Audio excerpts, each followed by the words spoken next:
Here's an interesting tree. At least it probably looks interesting to you. I'm told it's quite red or orange, but to me it looks pretty similar to all the trees and bushes around here, and that's because I'm colorblind. Now, I know what you're probably thinking, and by that I really do mean I literally know what many of you are thinking, because I've had lots of experience with answering questions when people find out that I'm colorblind. Many people want to know if I only see in black and white. No, I can still see colors. They just look different to me than they do to you. Then most people start pointing at things and asking me what color they look like. Like, what color is my shirt? What color is her shirt? What color is his shirt? People really seem to like shirts for some reason. I'm usually able to answer correctly, and this often leads to some people claiming I must not really be colorblind, as if I would just make that up. Liar! So, what does it mean to be colorblind, and why can I identify some colors and not others? And the big question that everyone likes to ask, and I do mean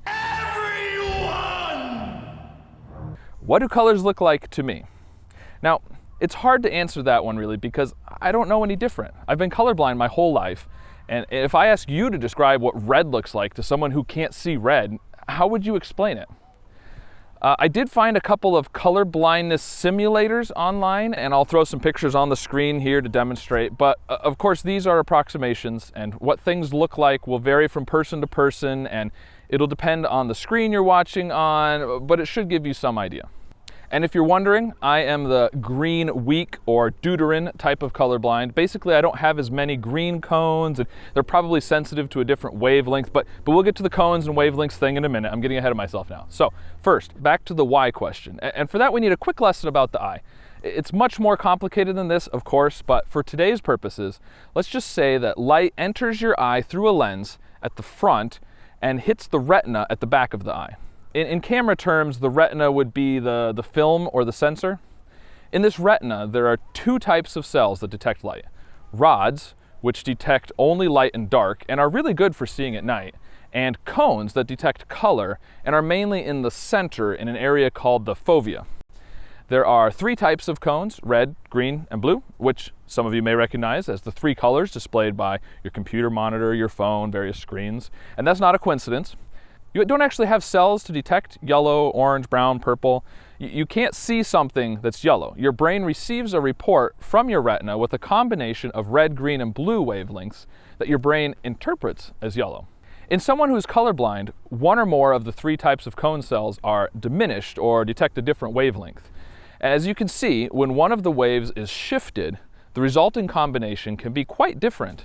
Editor Scott from the future jumping in here for a second. I feel like I didn't sufficiently explain the wavelength thing, so I just want to point out a couple of things really quick.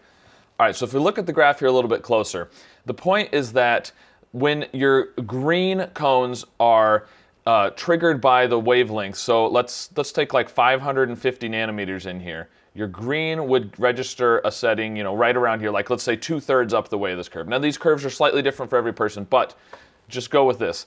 At 650, your green is gonna register a signal, halfway up or so. So those two, 550 to 650, would be roughly the same for your green cones. Now your red cones, on the other hand, would be a little bit lower at 550 than they would be at 650. And so it's the combinations of those two, because your green doesn't really know that it's getting 550 or 650. It just knows how strongly it's being triggered by that wavelength. So the problem becomes you need the combinations of the wavelengths to distinguish between different colors. And if these green and red are too similar, or if, say, the green is diminished or the red is diminished, then you're not going to have enough information to properly distinguish between different colors. For example, I have the hardest time with blue and purple, actually, even though I am green weak. So you'll notice over here, the difference between, say, a little over 400 and 500, you're gonna get roughly the same signal from the blue here, and you're not gonna know. That's a big jump, and there's very little green information. If your green is shifted back over, like normal color vision, now you've got all this green information to help you when you're trying to distinguish which part of the blue curve you're in here.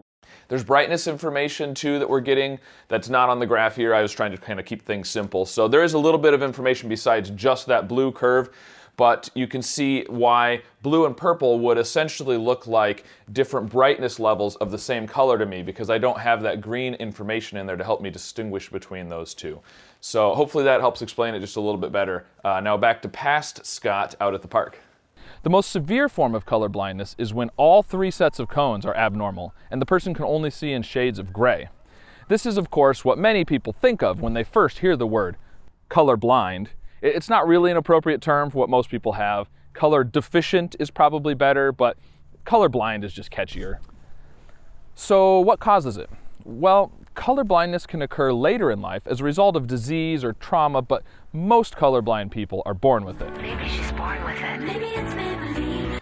You may have heard that it is more prevalent in men than women, and that's because the gene for the most common deuteranopia and protanopia, or red-green color blindness, is passed down from parent to child on the X chromosome.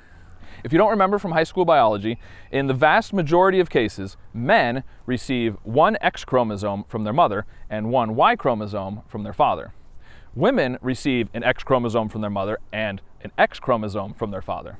Since the colorblind gene is on the X chromosome, a man only needs their one X to have the gene, while a woman needs both of their X's to have the gene in order to be colorblind.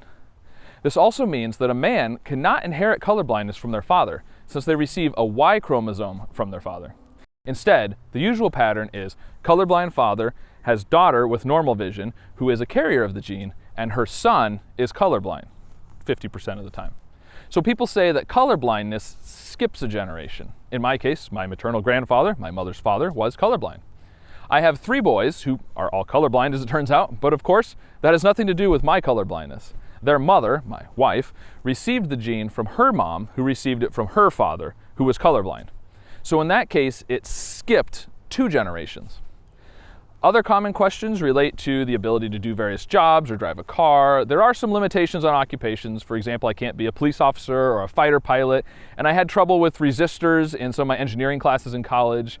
I don't really have problems driving, but research has shown that protons, those with a red deficiency rather than green, do have a higher risk of road accidents, likely because of the importance of seeing red on stoplights and brake lights and such. So, there you go. Answers to some of the frequently asked questions about color blindness.